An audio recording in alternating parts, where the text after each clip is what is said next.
Have you ever sprayed down your engine right after pulling into the driveway? It feels efficient. Your car's warm, you're ready to get it over with. But here's the danger. That one habit can actually warp metal under your hood or cook electrical connections beyond repair. Why does cold water and heat become such a deadly combination for your car?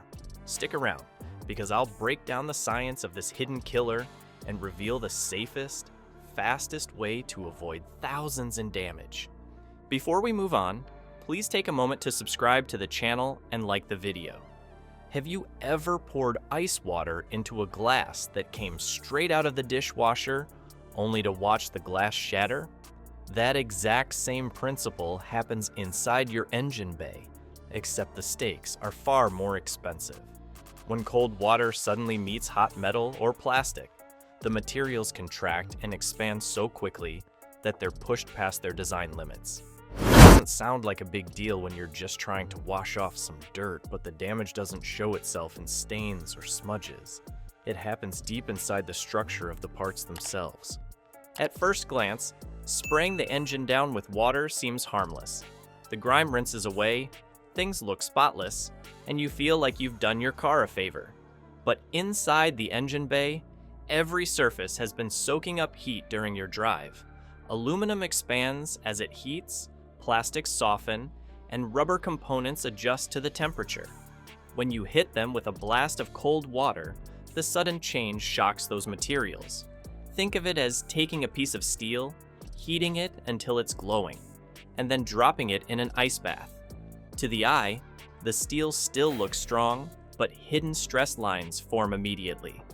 That's exactly what happens to your valve cover, your intake manifold, or even something as fragile as clips and connectors.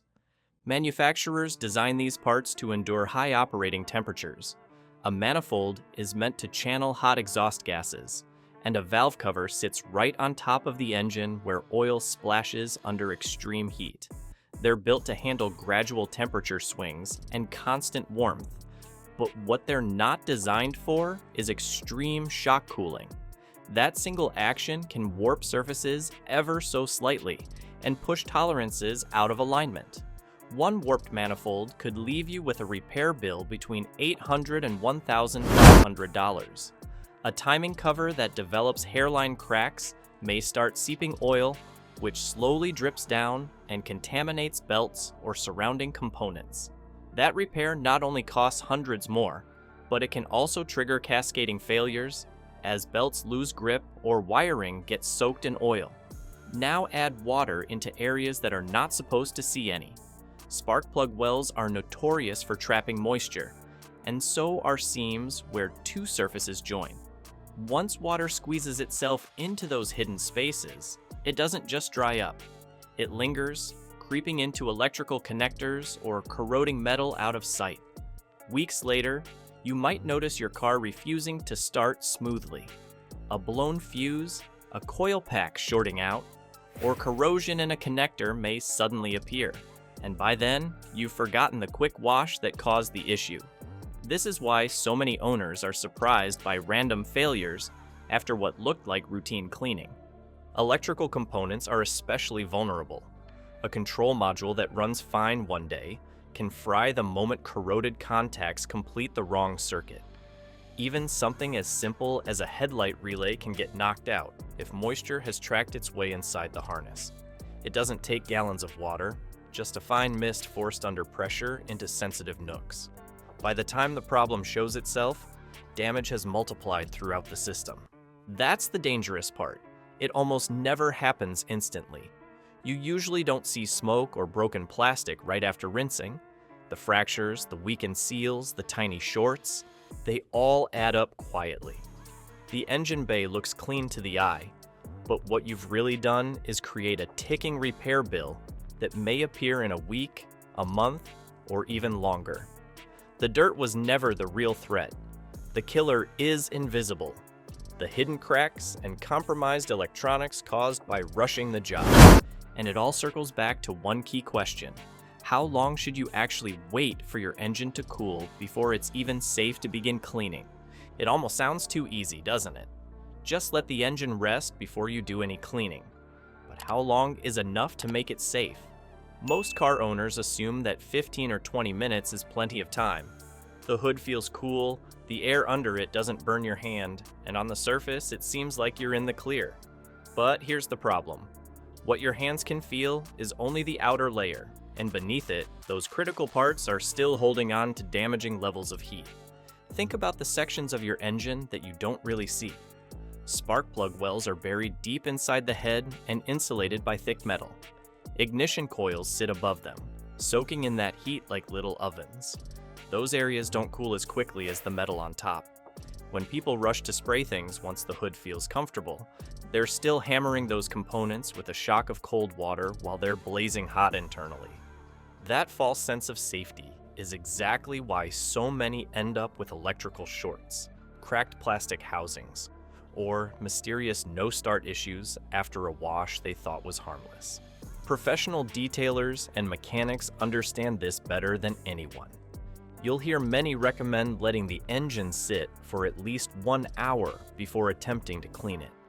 Some go even further, parking the car overnight to guarantee that heat pockets have fully dispersed.